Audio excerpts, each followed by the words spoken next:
Hello there, I'm Azaria Tagaya and this is Nightline, news making the headlines. Secondary schools to reopen as scheduled, says Senior Education Minister.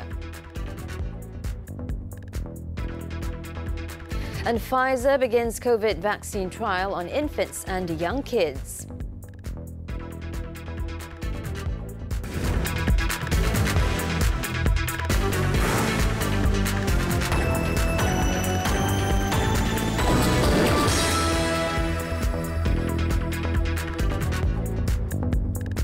Good morning.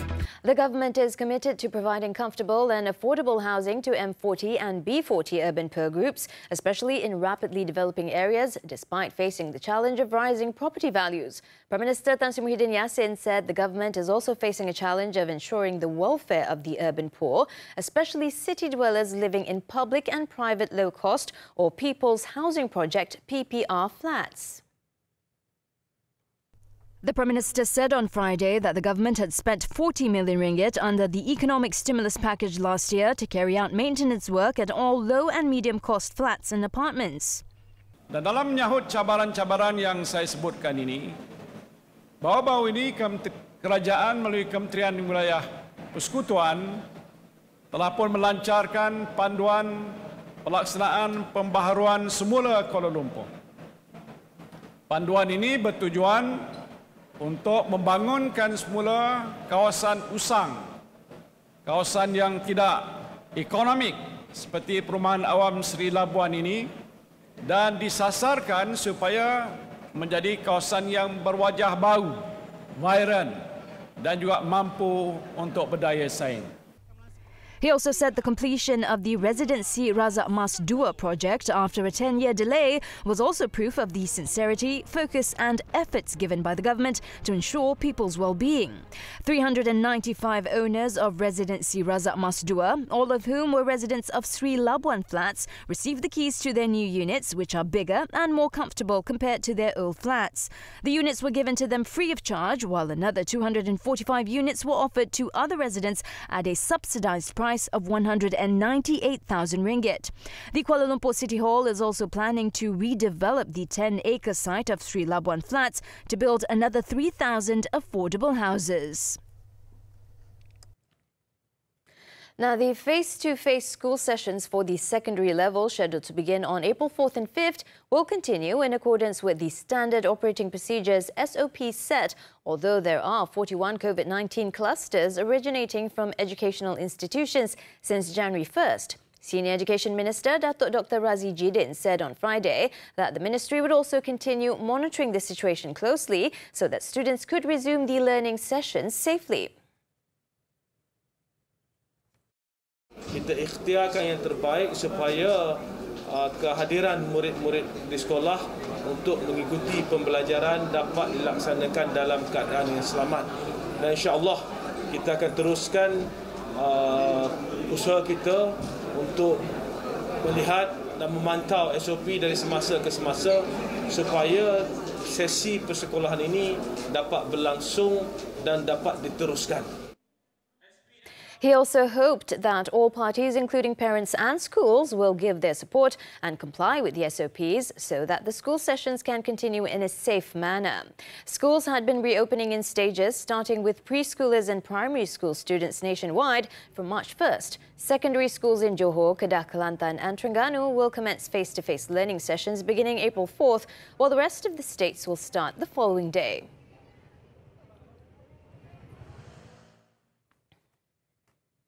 The R0 value, or the infectivity rate of COVID-19 in the country, has increased over the past 3 days. Health Director General Tan Sri Dr. Nur Hisham Abdullah said the 3-day increase should be given special attention and strict MCO compliance must be continued to flatten the curve again. In a tweet, he showed that the R0 went up to 1.0 as of March 25th from 0.81 on March 3rd and 0.87 the next day. An R0 value of below 1 indicates that the disease is declining and will eventually die out. Labuan now has the highest R0 at 1.34, above the national average of 1. Other states and federal territories that recorded R0 higher than the national average were Kelantan, Malacca, Labuan, Putrajaya, Kedah, Pahang and Sarawak. Perlis was the only state with a 0 R0 or no cases.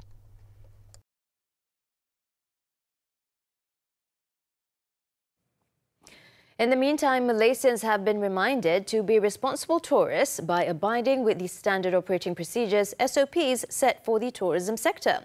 Tourism, Arts and Culture Minister Datuk Sri Nancy Shukri said that the matter is not only important in combating the spread of COVID-19, but also in ensuring that the tourism industry can continue. Datuk Sri Nancy said the closure of tourism activities has negative impacts on the economic chain of those involved, as well as the country in general. The government on March 10th had allowed cross-state tourism among states under the Recovery Movement Control Order, but are subject to tight SOPs where they need to travel through tour agencies. Dato' Nancy Shukri also called on Malaysians to take the opportunity to go on domestic tours to explore local destinations.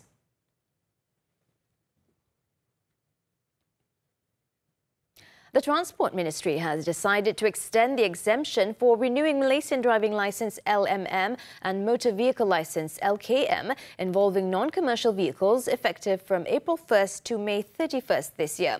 Its Minister, Datuk Sri Dr. Wee Ka Siong, on Friday said the decision was taken in light of the various movement control orders still being enforced nationwide, as well as to reduce crowding at Road Transport Department counters.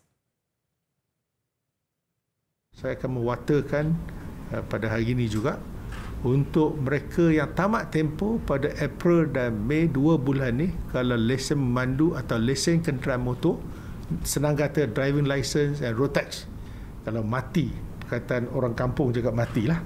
So bulan April dan bulan Mei mereka diberi masa seperti yang sebelumnya, iaitu mereka boleh membayar selepas 1 Jun. Itu pun saya akan bagi 1 Jun sampai 31 Julai. 60 hari selama 2 bulan untuk mereka jelaskan. However, those whose LMM or LKM expired between February 1st and March 31st must renew their respective licenses within 60 days from April 1st. All drivers must also ensure their motor vehicles possess valid insurance coverage starting from the original expiry date of the LKM and must have with them their insurance e-cover notes, either to display on their vehicles or present a copy of the document to enforcement personnel upon request. Failure to renew within the stipulated period will result in a penalty.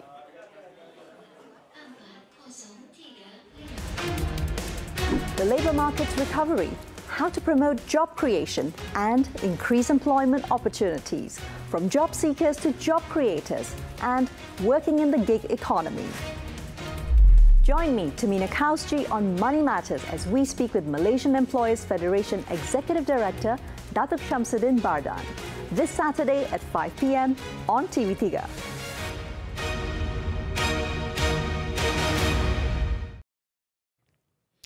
The cost for performing Hajj this year has increased by about 9% from 22,900 ringgit to 25,000 ringgit per person. Lembaga Tabung Haji TH's Hajj Executive Director, Datuk Sri Said Saleh Said Abdul Rahman, said the amount to be borne by the pilgrims has not been decided.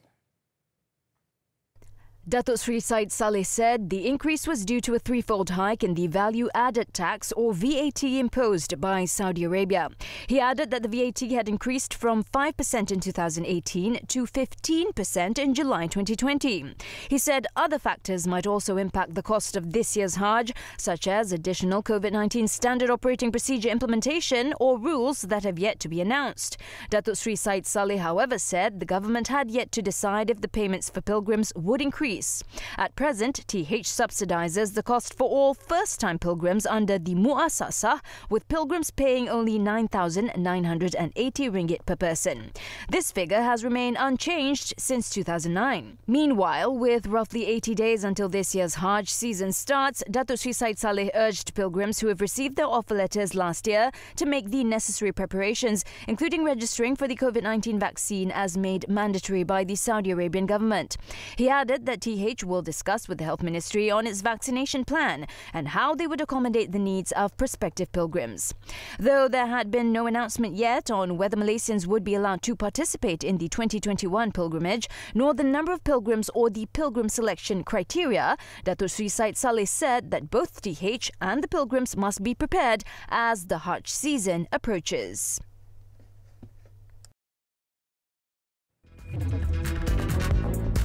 After this breather, MMEA foils attempt to smuggle shabu in Johor.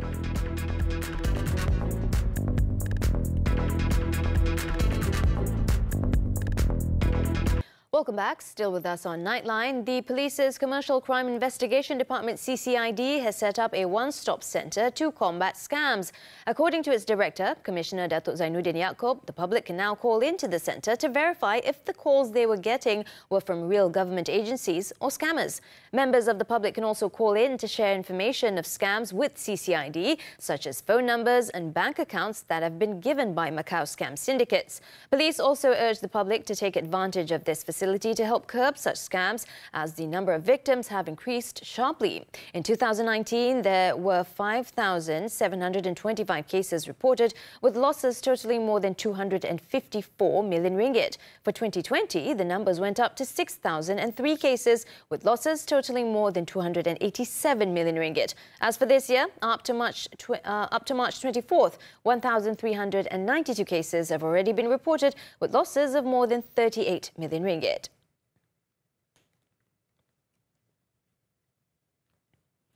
Malacca police have busted a syndicate carrying out electricity theft and Bitcoin mining, with the arrest of 6 suspects in 2 separate raids in Alor Gajah and Puchong on March 16th. Malacca Police Chief Datuk Abdul Majid Muhammad Ali said the syndicate's activities resulted in Tenaga Nasional Berhad (TNB) losing more than 9 million ringgit over the past 2 years. Speaking to the media in Bukit Beruang, Malacca on Friday, Datuk Abdul Majid said the 6 suspects detained, including a woman, were aged between 29 and 39 years old. While investigations found that 4 of the suspects were siblings, police are currently tracking down the main mastermind of the syndicate, who is also the brother of the siblings.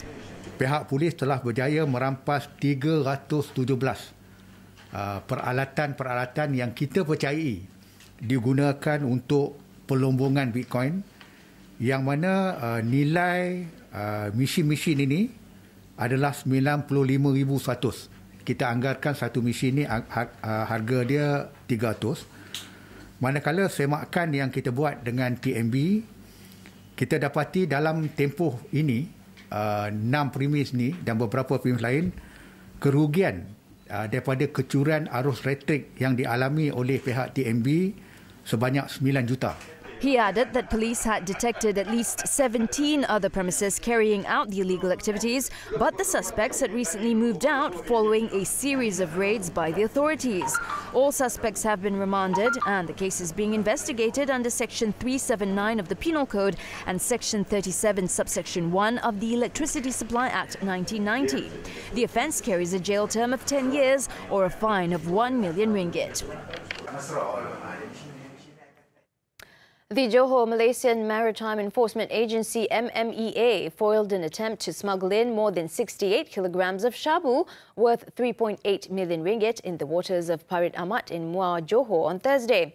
Johor MMEA Director First Admiral Nurul Hizam Zakaria said the drugs believed to be from Indonesia were seized in an operation in collaboration with the 6th Battalion General Operations Force. Speaking in a press conference on Friday, Nurul Hizam said 2 suspects who were carrying the drugs using a fibre boat, however, managed to escape to a nearby mangrove forest. Sebaik mereka melihat kehadiran bot maritim, suspek telah bertindak menukar haluan dengan berpatah balik memasuki Parit Amat dan menuju ke arah hutan Paya Bakau yang berhampiran dengan meninggalkan bot beserta dengan muatan di kedudukan 0.1 batu nautika dari Parit Amat. Hasil daripada pemeriksaan ke atas bot tersebut yang telah ditinggalkan oleh suspek, maritim telah menemui 4 buah beg plastik pelbagai warna, 1 bungkusan Korea serta 1 beg sandang. He added that further checks then revealed the plastic bags to be filled with 60 packets of Chinese tea, which contained the substance believed to be shabu. He said this latest seizure is the largest ever recorded in the Batu Pahat maritime zone since January. Authorities are not ruling out the possibility that locals may be involved in helping the syndicate to smuggle the illegal substances into the country. A 10-year-old British-Malaysian schoolgirl in the UK has won the national design competition for the official mascot for the Birmingham 2022 Commonwealth Games. Emma Liu is the daughter of a Malaysian couple based in Manchester, United Kingdom. Emma was told the news that she had won the competition with a special visit from Perry the mascot to her home in Bolton. Perry, the friendly, kind and cheeky bull designed by Emma, was chosen out of hundreds of entries by children aged 5 to 15 who entered the national competition to design a mascot that represents the history, identity and culture of Birmingham and the West Midlands. But I got the idea of a bull from the bull ring in Birmingham, and then here are my hexagons because they're strongest shape and they represent everyone coming together for the Commonwealth Games. Then there's the colours, which are all the colours of the Commonwealth flags. I knew since about December time, yes. There's a lot of communication with the people in the games on what they want to do, what I want to do, and it was planned. It was planned to bring Perry to Emma as a surprise and to capture the moment very quickly, and because they're also looking at the launch of the mascot, which is just a couple of days ago. Emma's parents, Dr. Eric Liu and wife Xiao Peng, moved to the UK in 2007 for work, and she was born there 3 years later. Emma said she's looking forward to attend the Commonwealth Games 2022 opening ceremony in Birmingham in July next year. The lockdowns imposed all over the world since last year amid the COVID-19 pandemic provided a respite for Mother Earth as the restricted human movements led to cleaner skies and less pollution. However, the outbreak had also impacted ongoing efforts by various people, communities and organizations to coordinate and accelerate actions to prevent climate change and protecting the environment. Siva Tagaya reports.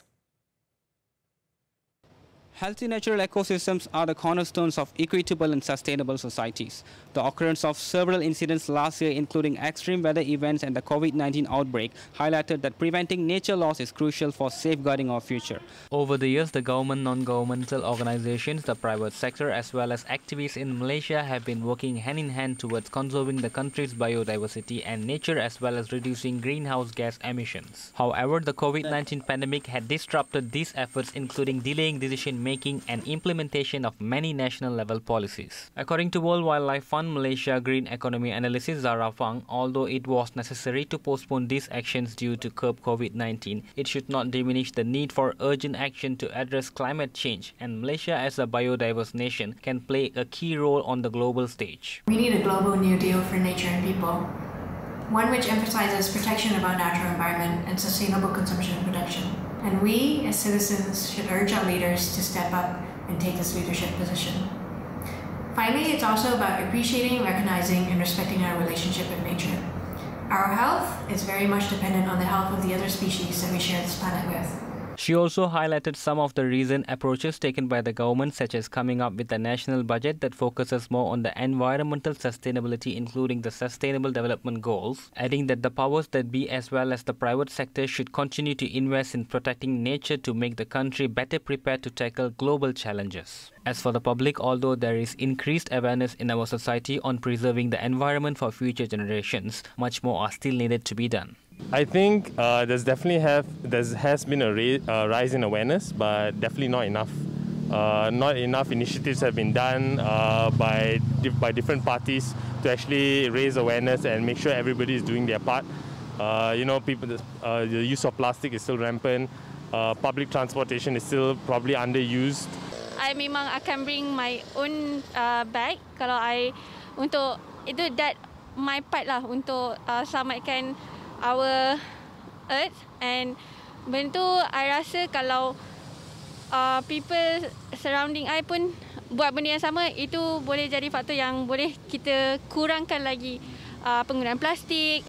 In conjunction with the Earth Hour 2021 on Saturday, let's shine the spotlight on the environment due to the close links between the nature loss, climate change and the spread of infectious diseases, apart from increasing efforts to future-proof the economy and society. Still to come on Nightline, train collision kills dozens after emergency brakes triggered. This and more when we return.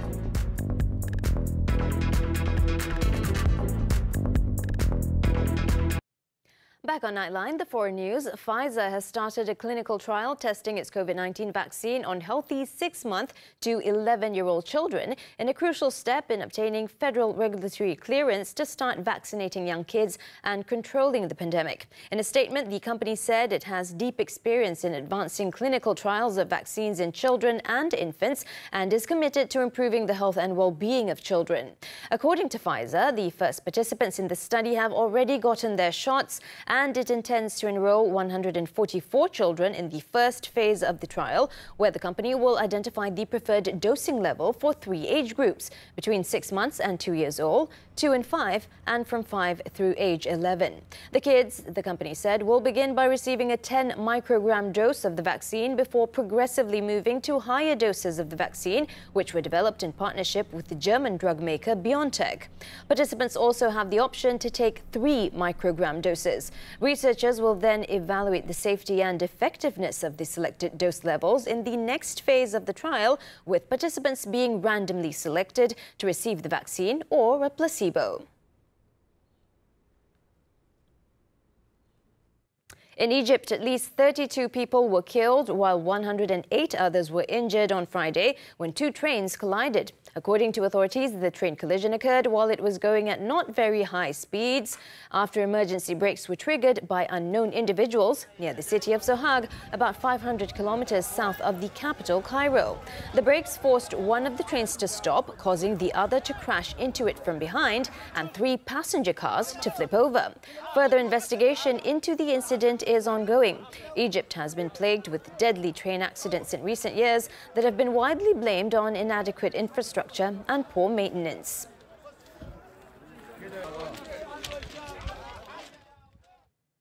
Over in India, a massive fire razed a shopping mall that housed a private hospital treating coronavirus patients in Mumbai, killing at least 10 people on Friday.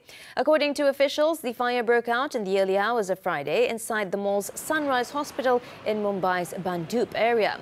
It was understood that the blaze started on the ground floor of the building, with smoke filling the hospital on an upper floor. 7 bodies were found in an elevator, while 3 others were found in another one. However, it was not immediately clear how many of the dead were COVID-19 patients, as the bodies were being identified by relatives. About 68 patients had been evacuated and shifted to other hospitals. The cause of the fire is still under investigation. Now let's take a look at the highlights in Malaysia's main newspapers for Saturday, March 27th. The New Straits Times and Berita Harian focuses on the rise of the country's COVID-19 infectivity rate that has creeped up to 1.0, the highest this month, prompting the Health DG to urge the public not to be complacent. Meanwhile, the higher cost to perform this year's Hajj is one of the main stories featured on Harian Metro's front page. Don't forget to get your copies or subscribe to the online newspaper. And now, extreme kayak world champion Nuria Newman recently embarked on a treacherous mission in Iceland as the French woman aims to kayak along the raging rivers and waterfalls across the 2nd largest glacier in Europe. Let's take a look as we wrap up Nightline this time around. I'm Azaria Tagaya. Thank you for tuning in. Take care.